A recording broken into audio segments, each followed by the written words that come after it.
Lendas cristãs, voz Iba Mendes.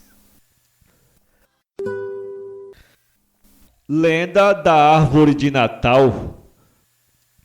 Durante a perseguição de Herodes, a Sagrada Família, cercada já de perto pela soldadesca, chegou a um descampado onde apenas uma única árvore, o pinheiro, se erguia verdejante para o céu. Logo, a Virgem Maria pediu ao pinheiro proteção à fúria dos seus perseguidores.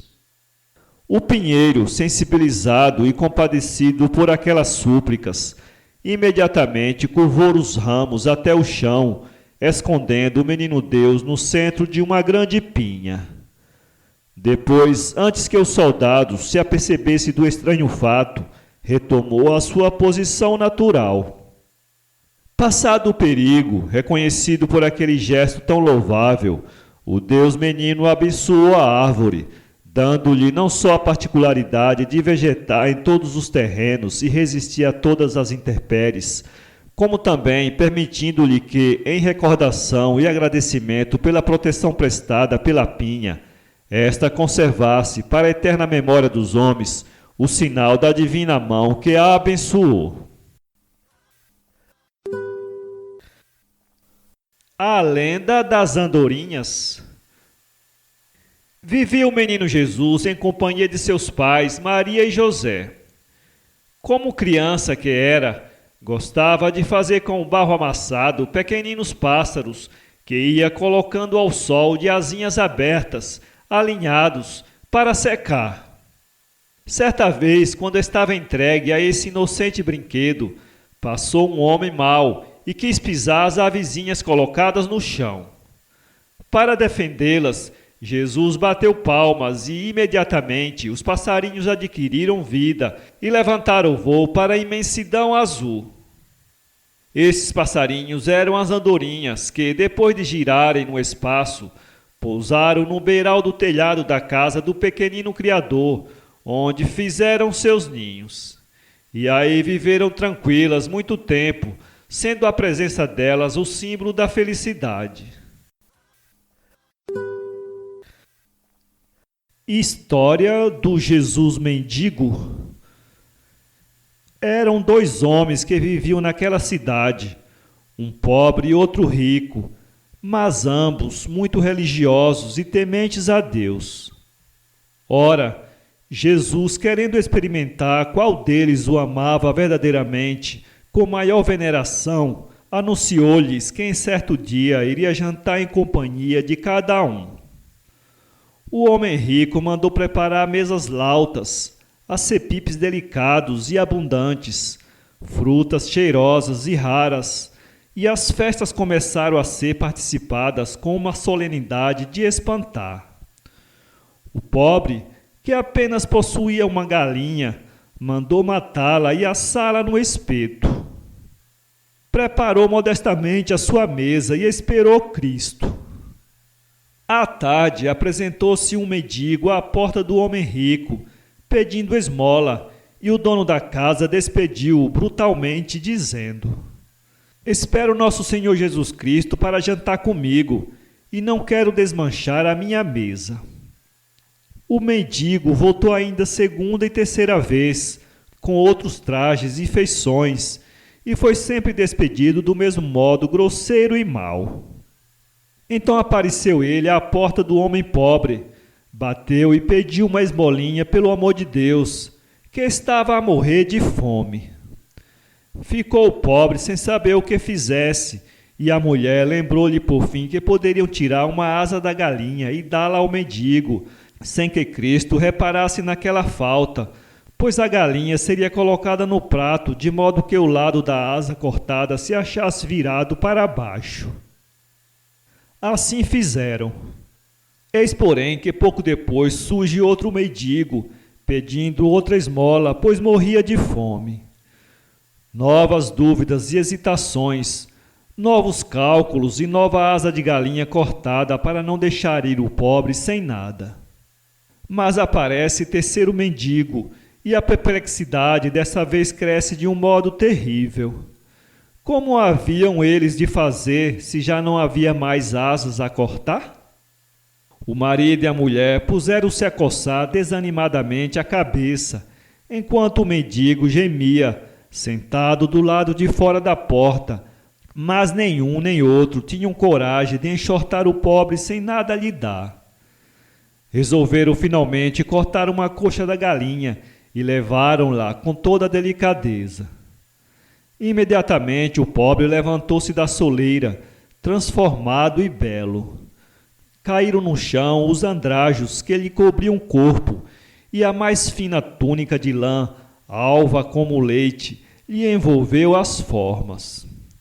Era o próprio Cristo, que penetrou no humilde lar, chegou-se à mesa do homem pobre e ergueu a mão sobre a galinha. No mesmo instante, reapareceram no seu lugar as duas asas e a coxa cortadas, e delas voou uma bonita pomba branca, que foi parar sobre a cabeça dos donos da casa, atônitos e reverentes. Então Jesus lhes disse: Cumpristes a minha lei, que ordena a caridade para com os pobres, e por isso sereis felizes na terra e no céu, como o quer a minha vontade. Assim sucedeu. Eles foram venturosos em vida, e Deus os levou depois da morte para o paraíso dos justos e caridosos. O que não aconteceu, desnecessário é dizê-lo, ao homem rico. As Andorinhas de Nosso Senhor, de Ricardo Forte. Conta a lenda que na tarde da paixão, um bando de andorinhas voava em torno da cabeça de Nosso Senhor, que sofria na cruz entre dois ladrões. As avezinhas, com o bater aflito de suas pequenas asas, procuravam refrescar os cabelos do Senhor, ensopados de sangue e suor, e tentavam extrair com os biquinhos inquietos os espinhos da coroa, que lhe transformava a fronte numa máscara de sofrimento. Desnecessário seria falar do desespero de Maria a chorar sem consolo nos braços das santas mulheres. Desnecessário é também contar a confusão que ia na alma dos apóstolos, das suas lágrimas, explosão da dor infinita que pesava nos corações. Era sexta-feira, meio-dia, quando o Calvário e toda a terra se cobriram de tristeza profunda. Depois de 3 horas, Jesus exclamou: Meu Pai, em vossas mãos encomendo o meu espírito. E morreu. Então rasgou-se em 2 partes o véu do templo, a terra tremeu em convulsões, partiram-se os rochedos e escureceu o tempo. Quando voltou a luz, as andorinhas que velaram por Nosso Senhor tinham as asas tintas de negro. O manto de sombras que cobriu a terra cobriu as andorinhas também. E é por isso que até hoje elas são da cor da noite. Mas continuam alvos os peitos das avezinhas, tão branco como a pureza dos coraçõezinhos que encerram, claros como a luz que de Jesus se irradiava. Ainda fazem os ninhos nos beirais dos telhados e nas janelas como antigamente. Mas até hoje ainda não deixaram o seu luto pelo Mestre que morreu na cruz. A vida de São Jorge. Conta a lenda que São Jorge foi roubado pela fada Caliba, a quem conseguiu vencer pelas suas virtudes. Libertando-se, libertou também os cavaleiros São Diniz, São Tiago, Santo Antônio, Santo André, São Patrício, São Davi, que com ele São Jorge foram chamados os 7 campeões da cristandade. Abandonando os reinos de Caliba, seguiram juntos por uma larga estrada até um ponto onde havia uma encruzilhada com 7 caminhos. Separaram-se, cada qual enveredando por um deles. O caminho de São Jorge levou a terras estrangeiras. Como anoitecesse, foi pedir abrigo numa choupana. apareceu-lhe um venerando ancião que contou entre lágrimas a história de um dragão temível que assolava o país e que só se acalmava devorando uma virgem cada dia. No dia seguinte seria o sacrifício da filha do rei, jovem de divina beleza, a única que ainda sobrevivia ao terrível hóspede. São Jorge resolveu combater o dragão e, por mais que o ancião o tentasse convencer do contrário, mal madrugou, o heróico cavaleiro seguiu para o vale onde habitava o monstro. Este, vendo São Jorge, saiu rugindo de sua caverna, atirando-se contra o cavaleiro, que no seu corcel e com a armadura que lhe dera Caliba, lutou heroicamente, conseguindo matar o dragão. Como prêmio do seu valor, foi-lhe concedido em casamento a mão da princesa. Mais tarde voltou para a Inglaterra, sua pátria, e durante muitos anos percorreu o país como cavaleiro andante a fazer o bem. Chegando à sua cidade natal, depois de uma de suas peregrinações, soube que outro dragão assolava a região. 15 cavaleiros haviam já perecido sob suas garras mortíferas. São Jorge seguiu por sua vez e, depois de uma grande luta, conseguiu matar o monstro. Mas uma ferida que recebeu no combate foi-lhe mortal e, perdendo muito sangue, veio a falecer nos braços dos filhos, à porta da cidade. O rei, em sinal de pesar, decretou que em todo o reino houvesse luto por 7 dias e que o enterro do heróico cavaleiro tivesse pompa real. Assim foi feito e, a 23 de abril, o corpo de São Jorge baixou à sepultura. Os 12 rubis, lenda cristã. Uma lenda da Palestina conta que quando Jesus, o divino Salvador, pela Judéia e Galiléia pregava o Evangelho, um judeu chamado Jacó morava em Jerusalém, perto do Horto das Oliveiras. Era viúvo e justo, tinha uma filha angelical de 14 anos, chamada Judite. Isael, seu vizinho, teve de fazer uma longa viagem, possuía 12 rubis de alto quilate. Na véspera de partir, foi à casa de Jacó e lhe disse: sei que você é homem, temente a Deus, portanto vou confiar-lhe meus 12 rubis. Quero depositá-los em suas mãos. Guarda-os com muito cuidado até o meu regresso. Talvez daqui a 2 anos, quando voltar, o recompensarei. Os 12 rubis ficaram guardados em lugar secreto da casa de Jacó. Pouco tempo depois, Judite caiu doente. A enfermidade foi grave e longa. Curou-se, mas era preciso pagar a conta do médico. Jacó era um simples carpinteiro, ganhava pouco. Como pagar as despesas da dispendiosa doença? De acordo com a filha, pagou o médico e os remédios com os 12 rubis. Para conseguir o dinheiro, trabalharia dia e noite na carpintaria. Judite teceria véus, reunir o necessário para recuperar os 12 rubis. Passaram meses e meses, pai e filha trabalhando sem descanso, reuniram algum dinheiro, porém insuficiente. Consternados, souberam do próximo regresso do vizinho. Ambos choraram lágrimas amargas. Dias após, o vizinho batia a porta da humilde casa de Jacó. Exigia os 12 rubis. O pobre carpinteiro disse: estão muito bem guardados, entregarei amanhã. Se amanhã os 12 rubis não estiverem em minhas mãos, disse o vizinho, você, Jacó, estará nas mãos dos soldados, será levado à cadeia. Adeus. O pobre carpinteiro, abatido com a ameaça, dizia para si mesmo: eu, que sempre fui honesto e nunca fiz mal a ninguém, e à cadeia? Eu, considerado por todos como modelo de virtude, ser preso como ladrão? Ó Deus de Israel, salvai-me, fazei que eu possa devolver os rubis. Judite amava seu pai com loucura, chorava pensando na prisão do pai e no abandono em que ele ficaria. e foi por mim, só para curar-me da doença, teve de dar os 12 rubis.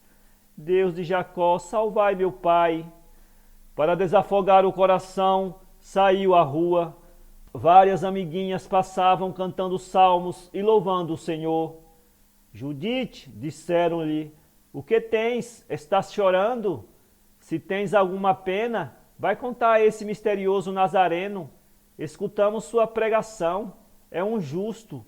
Esta tarde dizia, ó vós que tendes penas, vinde a mim, eu vos aliviarei e vos consolarei. Não chores, Judite, vai a Jesus, o profeta, certamente se compadecerá de ti. Onde está? Onde posso encontrá-lo? Vês aquele horto das oliveiras? Acaba de retirar-se ali. Estará orando como costuma. Vai, não tenhas medo, ele te consolará. As amiguinhas seguiram subindo a ladeira que levava a Jerusalém, cantando salmos. Judite aproximou-se da porta da entrada do horto. No lusco-fusco do crepúsculo vespertino, viu o misterioso Nazareno rezando de joelhos, com a testa inclinada até o chão. Sim, ele pode socorrer-me. Todos dizem que tem bom coração. Eu amo a Deus. Meu coração está puro e limpo. Ele se compadecerá de mim e de meu pai. Naquele momento, Judite viu o Nazareno erguer-se sereno e majestoso e caminhar em sua direção, olhando-a com inefável ternura. Avistou no meio da senda, onde Jesus caminhava com os pés nus, uma sarça espinhenta. Judite temeu que os espinhos ferissem a Jesus. Correu com a mão direita, apanhou a sarça e a jogou fora do caminho. Mas os agudos espinhos haviam se cravado na sua mão delicada. O divino Nazareno estava diante dela. Judite, sei quanto sofres. Fizeste bem em vir a mim, confiante em minha misericórdia. Tua alma é pura, temes e amas a Deus. Por que duvidas? Judite, tu busca os 12 rubis. Por que os procuras, se os tem nas mãos? Jesus abençoou Judite e afastou-se. Voltava ao lugar da oração. Ela sentiu que um rio de consolações divinas inundava seu coração. Caiu de joelhos e, no êxtase de amor, seguiu Jesus com a vista, até desaparecer numa grutinha. Judite voltou a si, olhou sua mão, 12 espinhos haviam se cravado nela, 12 gotas de sangue haviam rebentado. Viu então as 12 gotas de sangue transformarem-se em 12 rubis grandes. Brilhavam como 12 gotas de vinho tinto, atravessados por 12 raios de sol. Radiante de alegria e emocionada com o milagre, levou-os ao pai, que imediatamente os entregou ao vizinho.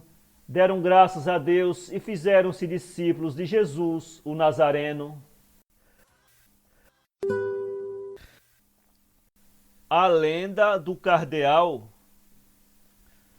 Quando Jesus, carregando a cruz, caminhava para o Calvário, todos que vinham vivido de sua palavra haviam fugido. Apenas uma avezinha, a que no dia da ceia atirara a ele algumas migalhas, seguia a vítima e seus carrascos. O único amigo do Filho do Homem assistiu ao lamentável drama do Gólgota.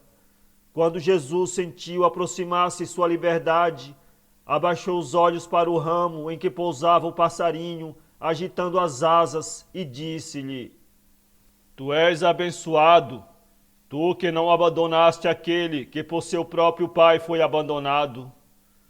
Então, voando sobre a cabeça do crucificado que expirava, a avezinha desprendeu um espinho da coroa ensanguentada e levou-o no bico, e uma gota de sangue pingando da santa relíquia caiu-lhe no peito e ornou-o com o mais glorioso estigmata. O que não se poderá contestar é que o cardeal se mostra digno dessa página de sua história. Guardou ele a tradição da coragem e da fidelidade na desgraça, de costumes brandos, hábitos pacíficos, é valente entre os valentes. Parece que a mancha de fogo que lhe cobre o peito estende-lhe ao coração e abrasa-o. Ele sustém o choque de um inimigo 3 vezes maior do que ele. É o amigo dos maus dias, aproxima-se de nós quando a adversidade nos persegue, volta às solidões quando ela nos deixa em paz. Voa do telhado da cabana sobre a qual se abriga a janela, ousando algumas vezes a entrar na casa, fixando nos seus olhos pardos, úmidos, loucazes, que nos dizem: coragem, tu não podes sucumbir às provações deste cruel inverno, pois que Deus fez tão frágil e pequeno, arrosto-a para não pensar senão na primavera e nos belos dias que hão de vir com ela. A Páscoa, de Dom João da Câmara. Maria Madalena, Salomé e Maria, mãe de Tiago, haviam comprado perfumes para embalsamar o corpo de Jesus Cristo. Mal despontava o dia, dirigiram-se para o sepulcro. Iam pela estrada fora, tristes, cabisbaixas, com seus corações de luto, seus corações que tanto amaram a Jesus. Quem nos levantará a pedra do monumento? Diziam. Tão fracas, tão abatidas, caminhavam. Na laje pesada haviam de ferir os dedos, que tão carinhosos, e ungir o corpo do Senhor. Chegaram e já não viram a pedra. Pasmadas, entraram no sepulcro aberto. Um anjo que nele encontraram brilhava com maior resplendor que o sol que já nascera, iluminando o campo cheio de flores de primavera. E disse o anjo às santas mulheres: não temais, vindes em busca de Jesus de Nazaré, que foi crucificado, ressuscitou. E elas ouviam-o, ficavam-se ali sem saber se era do anjo a luz que a circundava, se da alegria que lhes ia nas almas. Aleluia, aleluia, cantavam os anjos no céu. Jesus apareceu a seus discípulos e disse-lhes: a paz seja convosco. E os hinos da terra juntaram-se aos dos anjos, e era um coro geral. Aleluia, aleluia.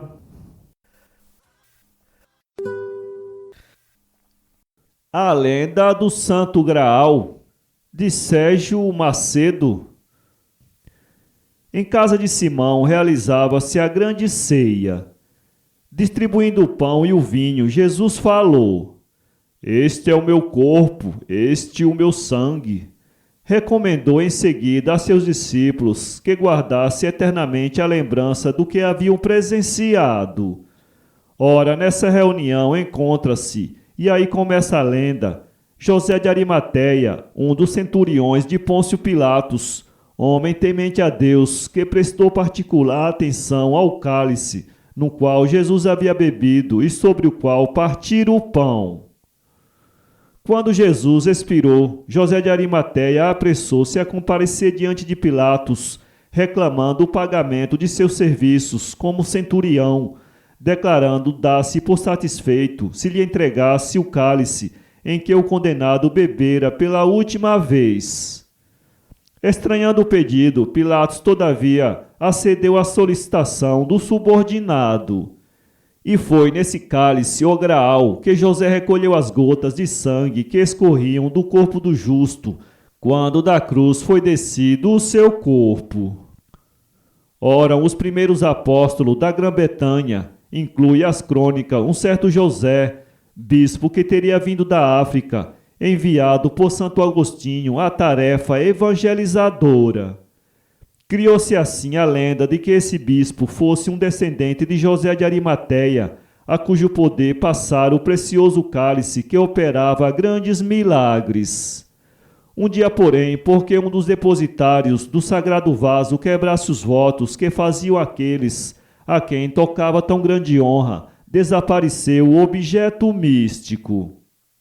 A procura dele foi então a empresa preferida dos cavaleiros mais nobres da Inglaterra e o tema predileto da literatura do século XII e dos romances da Tábula Redonda, endeusadores daquelas maravilhosas personalidades do rei Arthur, Sir Lancelot e a Dama do Lago.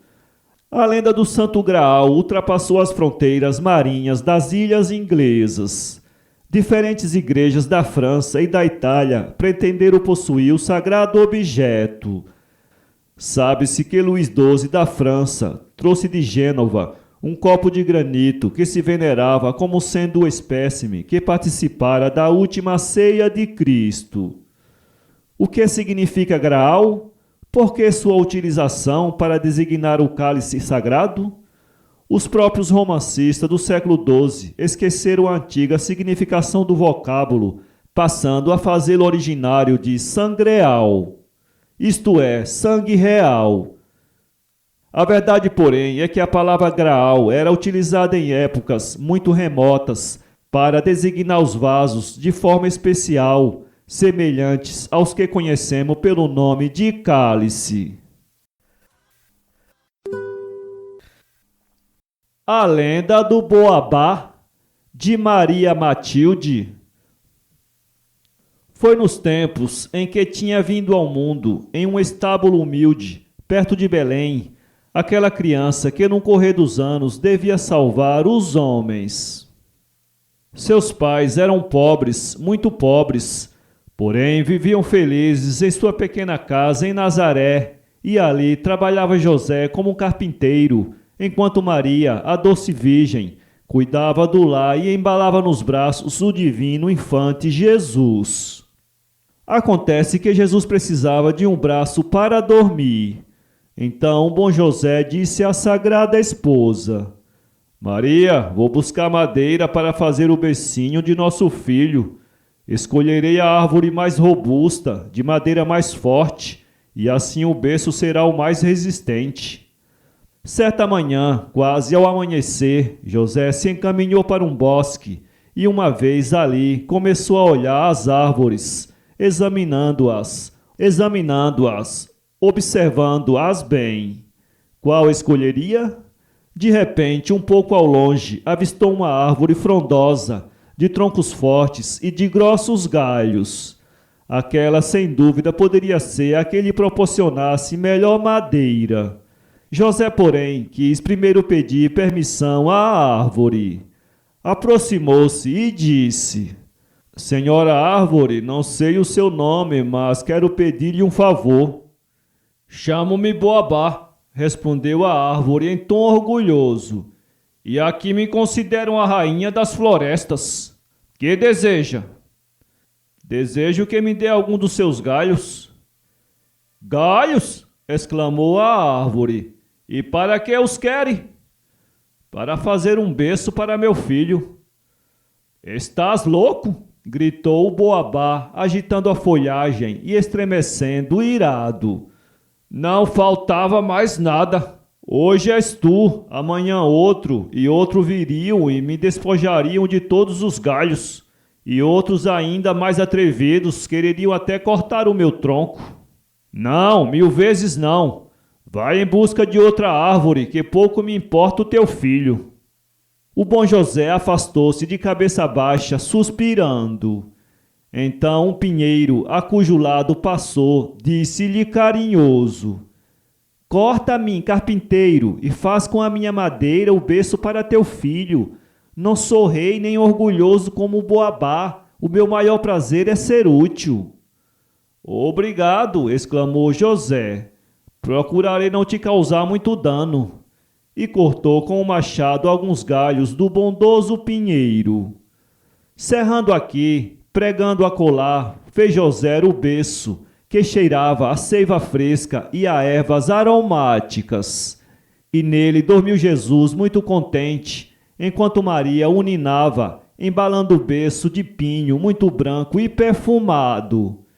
Conta a lenda que na noite seguinte ao dia em que havia negado seus galhos a José, o Boabá ouviu ao seu lado uma voz misteriosa que lhe dizia: Tu negaste madeira para fazer o berço daquele que virá a ser o Salvador do mundo. Serás castigado por teu egoísmo e tua soberba.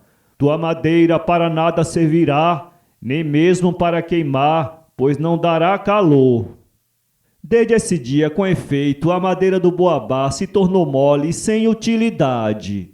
Em compensação, o pinheiro teve uma seiva rica, benéfica, e sua madeira serviu sempre para fazer móveis fartos, singelos como a alma do bom carpinteiro de Nazaré.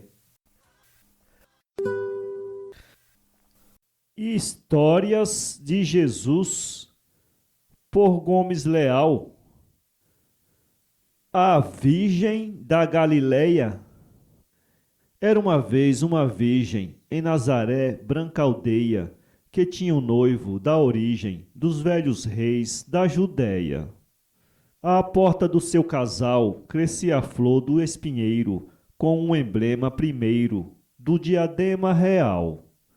Os rastros seus pés beijavam, as plantas, como as rainhas, no seu telhado adejavam as asas das andorinhas. Consolar a alheia mágoa ninguém sabia tão bem, era mais pura que a água da cisterna de Belém. Havia anseios contidos, como vozes de quem roga, quando ia de olhos descidos ao sábado à sinagoga. Vinham as pombas em bando sobre as suas mãos pousar, quando fiava cantando, sentada à porta do lar. Dizia a branca açucena para a flor do rosmaninho, que casta virgem morena, toda vestida de linho. O mar que se ri da sonda, dizia com tom estranho, quem me dera uma só onda do seu cabelo castanho. Toda a tarde um rouxinol cantava a flor do espinheiro, que lindo rosto trigueiro, que cantos cheios de sol. Os marinheiros às barcas paravam como em delírio, era o mais místico lírio do bordão dos patriarcas. Ora, uma vez que fiava, cantando ao pé do espinheiro, à porta do lar pousava um singular mensageiro. Voavam pombas nos cumes, o sol descia a ladeira, no ar boiavam perfumes místicos de laranjeira. O rosto do mensageiro, plácido, resplandecente, brilhava como um guerreiro ou como o sol no oriente. Então, com voz grave, cheia de uma inefável poesia, a Virgem da Galileia saudou-a Ave Maria. Ave, ó lírio impoluto, cheia de graça ante os céus, bento no ventre é o fruto, convosco é o Senhor Deus. Mas ela, com humildade, como a rasteirinha erva, faça-se a vossa vontade, Senhor, eis a vossa serva. Então as rolas voaram, deu graças o oceano vário, mas sobre as hastes choraram as violetas do Calvário. No presépio, naqueles dias então, por decreto imperial, saía um censo geral a toda a tribo ou nação. César Augusto era o gênio de Roma, da Sítia à Líria, era também Cirênio, o presidente da Síria. Longas estradas de além, José mais a noiva amada, caminharam de jornada para as terras de Belém. José, o noivo real, tivera seu berço ali, era seu país natal, eram campos de Davi. De régia ascendência nobre, José, apesar de herdeiro, era um simples carpinteiro, sereno, tranquilo e pobre. Sabia vestir os nus, socorrer a fome crua, e aos olhos da noiva, a lua, mandar súplicas de luz. Sabia o seu bem-amado mandar seus ais, seus martírios, na hora em que do azul sagrado parece que cai lírios. Ora, eram vindos dias, segundo os sinais dos céus e as letras das profecias, que nascia um filho a Deus. Mas este filho real não foi nos céus embalado, não teve ouro, nem brocado, nem teve régio enxoval. As nuvens não enfaixaram nos seus mantos de cetim, nem estrelas lhe cantaram junto ao berço de marfim. Não lhe mandou Deus enfeite em uma salva dourada. Teve as pérolas do leite e o orvalho da madrugada. Não lhe cantaram cantigas os sóis para o adormecer. Teve o ouro das espigas e os rubis do amanhecer. Não se ergueu do seu assento Deus a beijá-lo na face. Teve a luz do sol que nasce e as ladainhas do vento. Não lhe cozeram neblinas os seus nevados lençóis, nem bordaram roupas finas, com áureas firmas os sóis. Não lhe ofertaram toalhas, princesa ou rainha loura, por enxoval teve as palhas, por berço uma manjedoura. Só de manhã o saudaram as andorinhas no ninho, só as violetas o olharam, mais a flor do rosmaninho. Não lhe fez festas o Eterno ao colo de uma rainha, só teve o bafo materno da vaca e da jumentinha. E o rei da morte e da dor, sem ter arqueiros reais, só leu cortejos de amor nos olhos dos animais. Guardavam certos pastores seus rebanhos ao relento, sobre os céus consoladores, pondo a vista e o pensamento. Quando viram que descia, cheio de glória fulgente, um anjo do céu do oriente, que era mais claro que o dia. Jamais o cegara assim, luz do meio-dia ou manhã, disse-ia o audaz serafim, que um dia venceu Satã. Cheios de assombro e terror, rolaram na erva rasteira, mas ele com voz fagueira lhes diz com suave amor: erguei-vos simples daí, humildes peitos da aldeia, nasceu o vosso rabi, que é Cristo na Galileia. Num berço o filho real não o vereis reclinado, vê-lo-ei pobre e enfaixado sobre as palhas de um curral. Segui dos astros a esteira, levai pombas, ramos, palmas, ao que traz uma joeira das estrelas e das almas. Foi-se o anjo e nas neblinas, então celestes legiões, soltam místicas canções sobre violas divinas. Ergue-se enfim os pastores e vão caminhos da além, com palmas, rolas e flores, cordeiros até Belém. E exclamavam, indo a andar, vamos ver o vinhateiro, ver o que sabe lavrar, nas nuvens ver o cefeiro. Vamos beijar os pés nus do que semeia nos céus, ver esse pastor que é Deus e traz cajado de luz. Chegando ao presépio, enfim, cai de rojo os pastores, vendo o herdeiro de Elohim, que veste os lírios e as flores. Dão-lhe pombas gloriosas, meigos, ternos animais, mas vendo coisas radiosas, casos vindouros fatais. Abriu Deus das crianças uns olhos profundos, graves, no meio das pombas mansas, nas palpitações das aves. Os reis magos, nas torres, olhando os astros que viajam pelos céus, os reis magos viram rastros do avatar de um grande Deus. Leram em livros profundos que a Caldeia e a Assíria têm, que estava a descer dos mundos um Deus a Jerusalém. Cheios de assombro à janela, mudos ficam os seus lábios, de pé olhando uma estrela, velam noites os reis sábios. Não querem mais alimento, nem com rainhas dormir, não tomam no trono assento, não mais volvem a sorrir. Somente olham sem cessar a branca estrela brilhante, com o cetro dominante do rei que vai a reinar. Abraçam a esposa amada, dão as chaves aos herdeiros, mandam vir seus escudeiros, os seus bordões de jornada.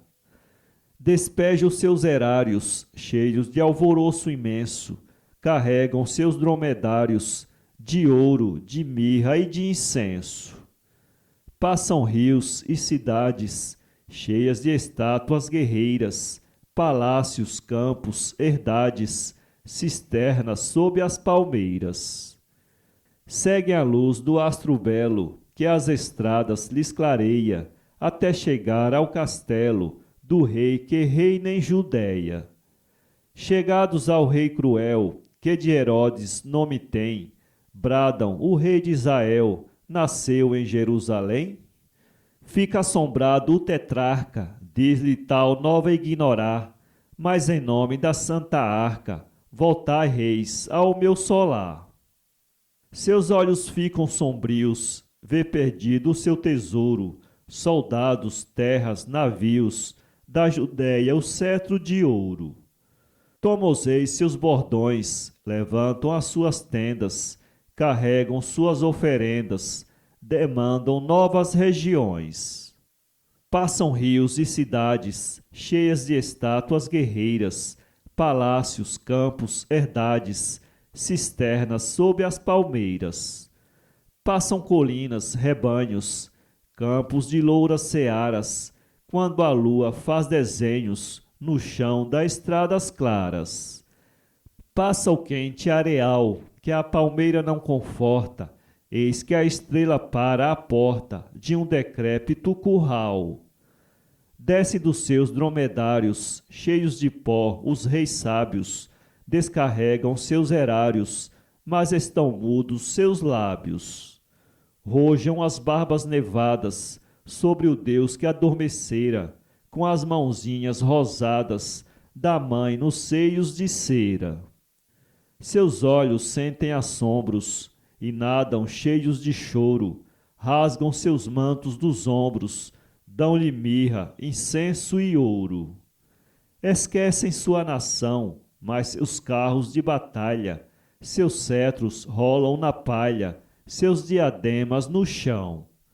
E erguendo seus olhos graves, pergunto então, olhando, as pombas voando em bando, os aldeões mais as aves: é este o rei dos senhores? Tábua da lei das rainhas? Por arqueiros tem pastores, por pajens as andorinhas.